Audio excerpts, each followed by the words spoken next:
Hello everyone, this is Tanya here from EduTV and I welcome you all to another episode of our program. It's a matter of principle. And it's a pleasure to welcome you all to today's special interaction with Ms. Shubra Awasthi, the esteemed principal of Dewan Public School, Hapur. Thank you for joining us today, ma'am. Thank you, Tanya. Our discussion today focuses on a very important theme: smooth transition Mhm. from schools to universities. This Right. phase makes a significant milestone in every student's life. And, ma'am, your insights will surely guide educators, parents, and students on how this transition can be made more effective and enriching. Once again, I welcome you to the program, ma'am. Yeah, Tanya, thank you for having me today. It's always great to interact. And this has been the topic which always comes across the minds of students who are just stepping out of school. What next? Absolutely. So, it has been seen that sometimes children are still not focusing on what actual college life would be. So I advise children and their parents to select the college according to their interests, according to the focus of the profession that they will like to pursue in future, plus the colleges which provide them the best of the faculty, the best of the education, and best of the place where they will be putting up. Children in the school age have a tendency to look up to their elders, their mentors, their teachers for every little thing. College life becomes different. There, they have to take a lot of decisions themselves.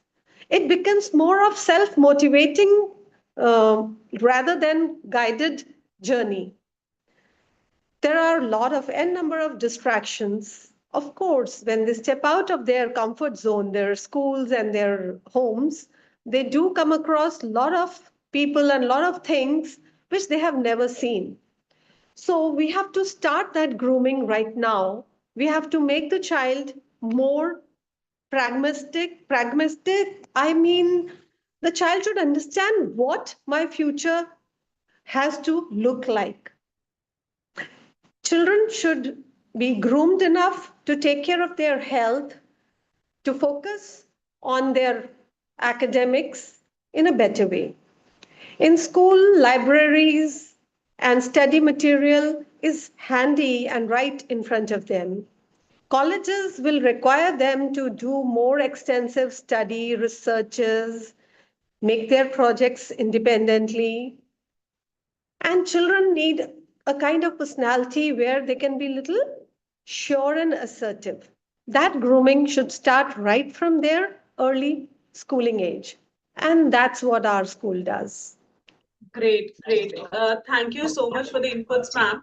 Ma'am, you've mentioned as to what all things schools should consider when the students are in the school before they step into the colleges. Ma'am, can you just help me identify a few? To begin with, I wanted to understand from you, what do you think are the common challenges according to you the students face when they move from a structured school environment, like you mentioned, to a very independent university life? So, if we can identify, just jot down like three, 4 points, the common challenges that the students face. Right. The first is time management.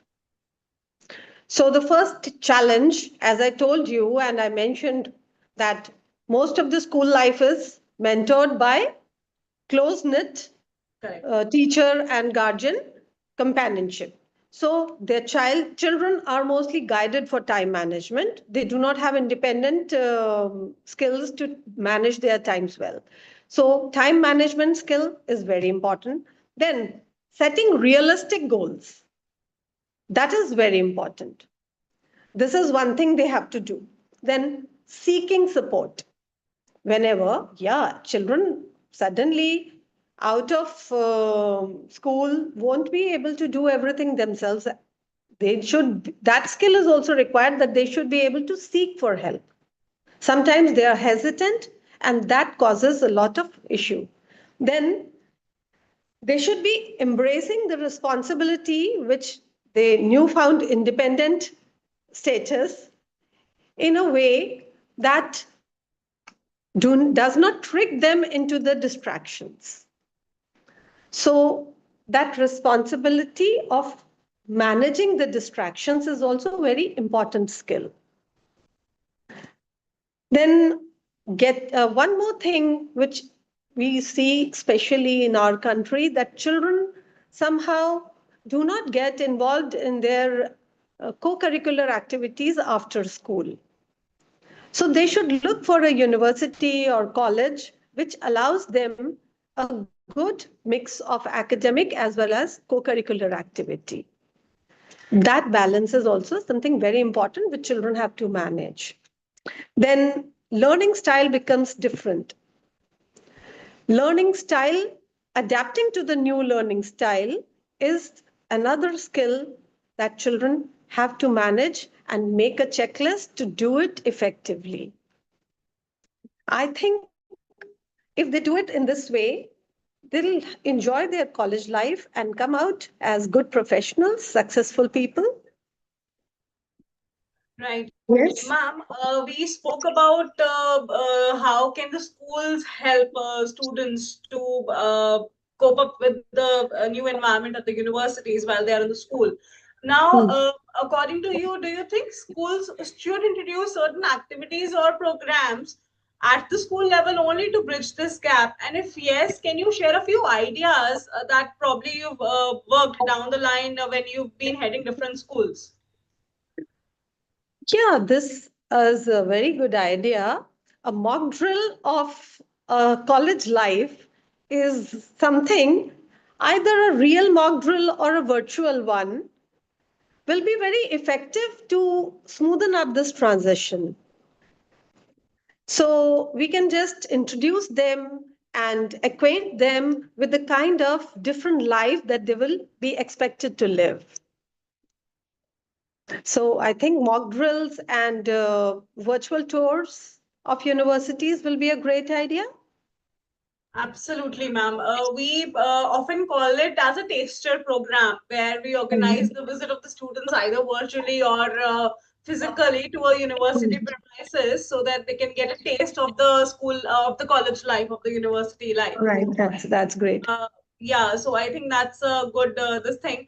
Ma'am, coming to the parents aspect now, we've seen parents worry about how the children are going to be managing independently, especially Mhm. when it comes to universities, because a lot of universities these days are like have got residential campuses. So it's a Mhm. worry for the parents as to how are the children's going to manage independently in the college. So how can the parents support their children during this transition phase, ma'am? The children who have already developed good food habits, they have developed good routine, and they manage their timetable well, do it quite easily. So the parents need to guide them to develop these skills right from early childhood. And we have often seen children who are too spoon fed finding it difficult to adapt to such situations. So I would advise, and I always do that, I advise to parents that hand holding is essential, but the individual personality is a person. Do not make the person look like a project to you. Give them their kind of independence to choose what they eat, manage their timetables, and watch them, supervise them in a well coordinated way. So, parents at this time should start grooming their children to make a proper regime of the day, the timelines, especially the deadlines, when to do what and when to stop. That grooming is essential. Parents need to look at the ex-students and existing students of a particular college or university where they would be sending their children, and they can have an idea what my child is expected to do. So yes, good food habits is one thing which essentially will help The other thing, making a timetable, finding the right track, then managing deadlines and stopping themselves, self-oriented stopping from any distractions. All this work should be a continuous process which parents should do with their children before their transition to the university. Great. I think, ma'am, you've identified a lot of important points that will definitely be beneficial for the parents, whether it is self-stopping from distractions or managing the timetable, eating habits, and considering the deadlines, which I think are often, many a times we see not only the parents, even the students are not able to identify the deadlines that are important for them. Ma'am, coming to my next question, it has often been observed that peer pressure and even the parents' influence on a child who is stepping out Mhm. into the college life in terms of choosing a course for themselves or a career for themselves, peer pressure and the parents' influence plays a very important role. So, what, according to you, should be It the does. main thing that the parents or the student himself or herself should consider while choosing the right career for themselves? Whether it should be a course over college or should be a college over course? Uh, See, this is a dynamic balance. A course or a college, both are interlinked. They are not separate boundaried entities. So, this dynamic balance has to be realized. As I mentioned just now, the parents and the students should set a goal. They should realize their potentials. See, their potentials doesn't just mean academic, their financial, academic, overall potentials. Then they should set some standards and some limits. Yeah, this will do, and below this won't. This won't work out. Now, the dynamic balance between the course and the college has to be really, it's a walking on a tightrope kind of situation where if the course is right, but the college doesn't suit you, it would fail, and vice versa. So I would say, Tanya, this kind of selection for the student has to be in, you can say, in toto, considering both the aspects. Right. Right. Great. Ma'am, what message would you like to give to students of class 12 who are now preparing for their board examinations and are actually going to visit or be a part of this transition phase very soon? Our class 12 students are soon stepping out of their nest and they are ready to fly. Their wings should be strengthened. They should be given that confidence to step out. Sometimes children who are really doing well in academics, everything is fine, they are nervous, they do not adjust. So, confidence building is one thing which I must say students have to really focus on. Then, another thing is they should leave aside all distractions and at this time make themselves up their own project. Their academics, their health, their mental health, physical health, both. They should be happy in doing what they are. Parents and teachers, everybody, we should also help them to feel happy about their learning. Their approaching board exams should not become a tension, it should be a happy examination time. So that positivity gives them an edge above the others. So all class 12th and all other students appearing for exams should be confident and happy enough that they are doing something good for themselves. Their spirits should not be pulled down. Children should be identified if suffering from any depression or any kind of anxiety issues should be helped as we support them by counseling them at the right time, at the right proportion. So we should endeavor to support our children to be good, happy exam goers. Then this transition would not cause anxiety. This transition would be a nice, cool transition. Great, great. Thank you. Thank you so much, ma'am. Ma'am, finally, one last question.